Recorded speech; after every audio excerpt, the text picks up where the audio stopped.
So good morning student. How are you? I hope you all are fine. And today we will start our chapter number 8, the unique world of insects and animals. In this chapter we will discuss about different types of insects and animals and we will also discuss about their features. Okay, उनकी क्या qualities हैं, क्या विशेषताएं हैं, उनके बारे में हम कुछ जो उनके यूनिक, जो उन्हें दूसरों से डिफरेंट बनाते हैं, ठीक है, ऐसे हम उनके फीचर्स के बारे में डिस्कस करेंगे. So let's start. Many types of animals are found in our surrounding. हमारे आसपास बहुत डिफरेंट काइंड्स के जो एनिमल्स हैं वो हम देख सकते हैं, मिलते हैं, ठीक है. These animals have their own characteristic. और इन एनिमल्स के अपनी कैरेक्टरिस्टिक्स मीन्स उनके कुछ फीचर्स हैं, कुछ क्वालिटीज हैं उन एनिमल्स की. They have different eating habits as well as have different ways to save themselves. तो इन जो इंसेक्ट्स या एनिमल्स हैं इनकी ईटिंग हैबिट्स मीन्स फूड को इनटेक करने की, खाना खाने के अलग अलग तरीके हैं, ठीक है. डिफरेंट टाइप से वो फूड ईट करते हैं एंड अपने आप को, अपने जो एनिमीज हैं, ठीक है, उनके जो भी दुश्मन है जो उनका शिकार कर सकते हैं या उन्हें किल कर सकते हैं, तो अपने एनिमी से अपने खुद को सेव करने के, बचाने के जो उनके तरीके हैं वो भी क्या है, डिफरेंट है, अलग है एक दूसरे से. These animals have their own different way to find and reach their food. और इन एनिमल्स का अपने फूड को फाइंड आउट करने का, ढूंढने का और उस फूड तक पहुंचने का जो वे है, तरीका है, वो भी क्या होता है, डिफरेंट होता है, ठीक है. ऐसा नहीं है कि सारे एनिमल्स एक ही तरीके से फूड फाइंड आउट करते हैं या एक ही तरीके से फूड ईट करते हैं, ठीक है. तो डिफरेंट एनिमल्स का जो फूड को फाइंड आउट करने का एंड वहां तक रीच करने का, उस फूड तक पहुंचने का जो वे है वो क्या है, डिफरेंट है. One day, Gudiya, Munia and Raju were playing hide and seek in the dark. एक दिन जो गुड़िया, मुनिया एंड राजू है वो क्या खेल रहे थे, hide and seek. Hide and seek क्या होता है, लुका छुपी, है ना, जिसमें सब पर्स जो बच्चे हैं वो छुप जाते हैं और एक पर्सन उनको ढूंढता है, ठीक है. तो जो हाइड एंड सीक है वो लुका छुपी कहते हैं उसे.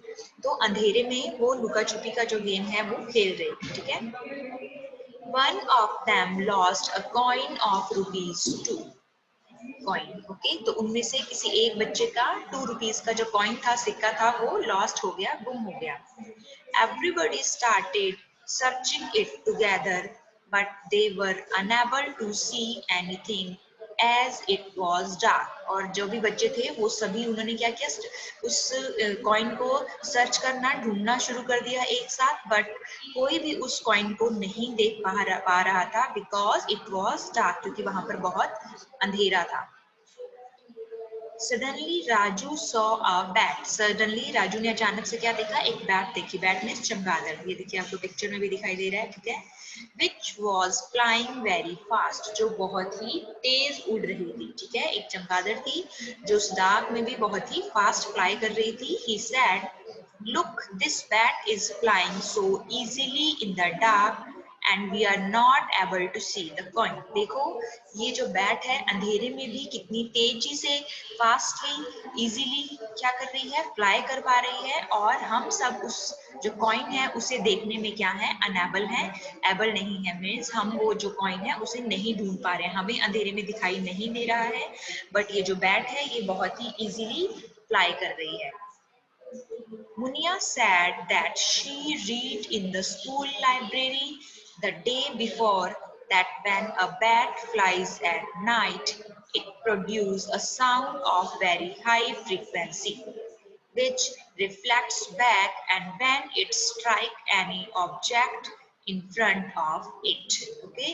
तो जो मुनिया है उसने क्या बताया कि उसने स्कूल की लाइब्रेरी में किसी बुक में पढ़ा था कि जो बैट है वो जब फ्लाई करती है, रात को उड़ती है, तो वो एक साउंड प्रोड्यूस करती है, ठीक है, बहुत ही हाई फ्रीक्वेंसी का. मीन्स उस साउंड, जो साउंड है वो कैसे one place to another place पहुंचता है, इलेक्ट्रोमैग्नेटिक वेव्स होती हैं, जिसे हम तरंगे बोलते हैं हिंदी में, ठीक है. तो उन इलेक्ट्रोमैग्नेटिक वेव्स जो है वही क्या है, हाई फ्रीक्वेंसी साउंड है, ठीक है.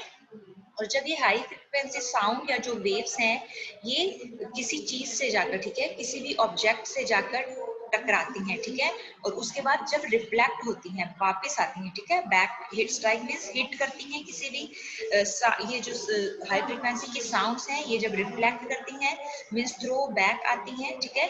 साउंड्स का क्या रहता है कि या तो वो सामने वाली जो किसी भी थिंग्स में अगर जो साउंड जा रही है तो या तो वो उस साउंड को क्या कर लेती है, एब्जॉर्ब कर लेती है, ठीक है। बट अगर वो साउंड एब्जॉर्ब नहीं हो रही है तो वो विदाउट एब्जॉर्बिंग क्या होगी, साउंड जाएगी एंड रिफ्लेक्ट बैक, ठीक है, वापस आएगी, ठीक है, थ्रू बैक। तो उस जो वापस आएगी जब वो साउंड, तो जो भी उसके सामने ऑब्जेक्ट होगा उससे क्या करेगी, स्ट्राइक करेगी, हिट करेगी, टकराएगी, ठीक है।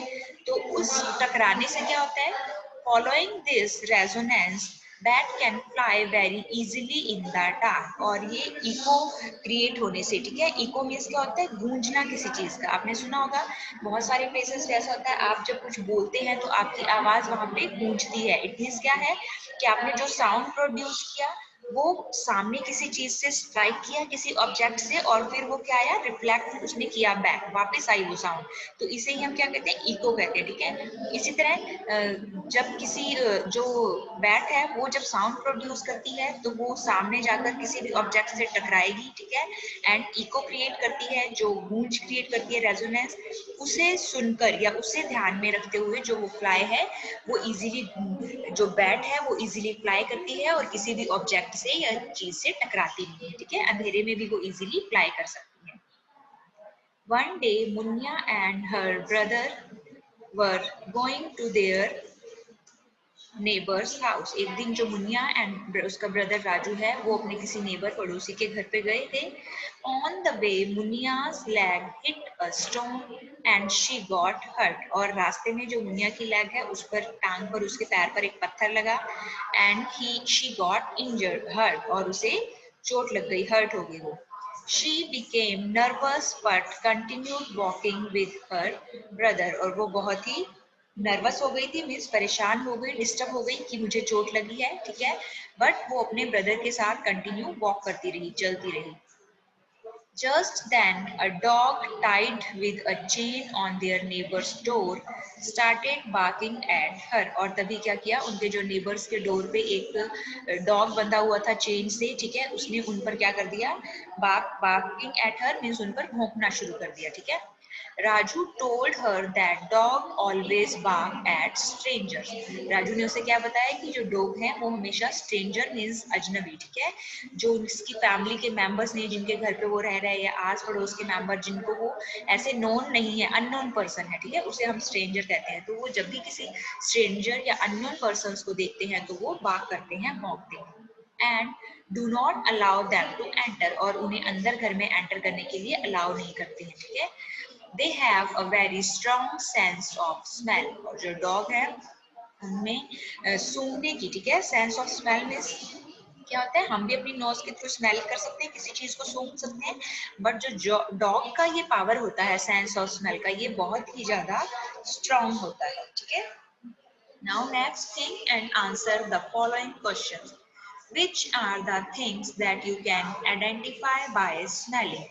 ऐसी कौन सी थिंग्स हैं जो आप स्मेलिंग के थ्रू मीन्स उन्हें सूंघकर उनके बारे में पता लगा सकते हैं, ठीक है। तो बहुत सारी थिंग्स ऐसी, like we can identify by smelling things like hing, camphor, deodorant, perfume, flowers, fruits, okay, and fall items, ठीक है। अगर ऐसी हम हींग है, कपूर है, ठीक है, फ्लावर्स की स्मेल है, उसे हम सुनकर पता है, आपकी आईज क्लोज हैं बट फिर भी आपको कोई फ्लावर्स की स्मेल अगर सिंभाई जाती है या कहीं से किसी फ्लावर की खुशबू आ रही है तो आप उसे अपनी नोज से स्मेल करके आइडेंटिफाई कर सकते हैं, ठीक है। तो ये डिफरेंट स्मेल्स हैं जो हम आइडेंटिफाई कर सकते हैं। Why are the trained dog used in intensive search operation? जो ट्रेन्ड डॉग हैं, ठीक है, जिन्हें पूरा ट्रेनिंग किया जाता है, वो अपने जो भी उनके मालिक हैं या जो भी उनके ट्रेनर्स हैं उनके कंट्रोल में होते हैं, ठीक है, उनकी वो क्या मानते हैं, हर बात मानते हैं, ठीक है। तो जो ऐसे ट्रेन्ड डॉग हैं उन्हें सर्च ऑपरेशन में यूज किया जाता है, ठीक है। आपने देखा होगा कि पुलिस के पास में भी इस तरह के जो डॉग्स हैं वो रहते हैं, ठीक है। तो इन डॉग्स का यूज किया जाता है। इंटेंसिव मीन्स होता है बहुत ही, जब हम किसी भी चीज को बहुत ही केयरफुली करना चाहते हैं, ठीक है। अ लॉट ऑफ वर्क और care in a short period of time, ठीक है। जब हम किसी भी सेंसिटिव काम को या बहुत ही जिम्मेदारी वाला जैसे काम होता है, मान लीजिए जो पुलिस है, ठीक है, वो अगर किसी थीफ को फाइंड आउट करना चाहते हैं, ठीक है, तो वो बहुत ही गहराई से उन्हें जितने भी क्लूज हैं उन्हें चेक करना होता है, ठीक है। तो इस तरह की जो इंटेंसिव सर्च की जाती है, सर्च ऑपरेशन, जिसमें क्या किया जाता है, वो डॉग को जिस एरिया में क्राइम हुआ है वहां लेकर जाते हैं, ठीक है, और वहां जो भी स्मेल होती है उसे डॉग सेंस, अपने सेंस ऑफ स्मेल के थ्रू से स्मेल करता है, और उसके बाद फिर उसको स्मेल का उसे पीछा करता है, उसे पता चलता है कि ये स्मेल किस रास्ते से या कहाँ गई है, ठीक है, तो उसके थ्रू वो क्रिमिनल तक पहुंच सकते हैं। तो इन ट्रेन डॉग्स का यूज क्यों करते हैं? The train dogs are use in intensive search operation because dogs have a very strong sense of smell. उनका जो सेंस ऑफ स्मेल है वो बहुत स्ट्रॉन्ग होता है, और वो उससे हम क्रिमिनल को इजीली फाइंड आउट कर सकते हैं, इसलिए हम ट्रेन डॉग का यूज करते हैं। Like bats, which are other animals that can see in dark.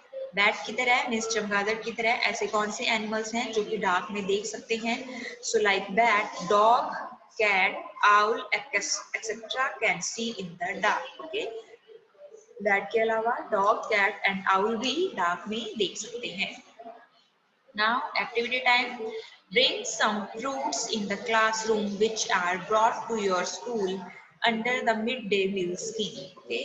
Bring different types of fruit if possible. तो आपके स्कूल में अगर मिड डे मील स्कीम चलती है जिसमें आपको दोपहर का खाना जो है आपको वहाँ प्रोवाइड करवाया जाता है, तो आप वहाँ से डिफरेंट टाइप्स के जो फ्रूट्स हैं वो कलेक्ट करिए और अपने क्लासरूम में लेकर आइए। Okay, now cover the eyes of two students and ask them to identify the fruit by smelling them। और अब क्या कर सकते हैं, अपने क्लासमेट्स हैं जो स्टूडेंट्स हैं उनकी आईज पर को आप क्लोज कर सकते हैं और उन्हें क्या करने के लिए कह सकते हैं, उन फ्रूट्स को आइडेंटिफाई करने के लिए कह सकते हैं थ्रू स्मेल, स्मेल के थ्रू, ठीक है।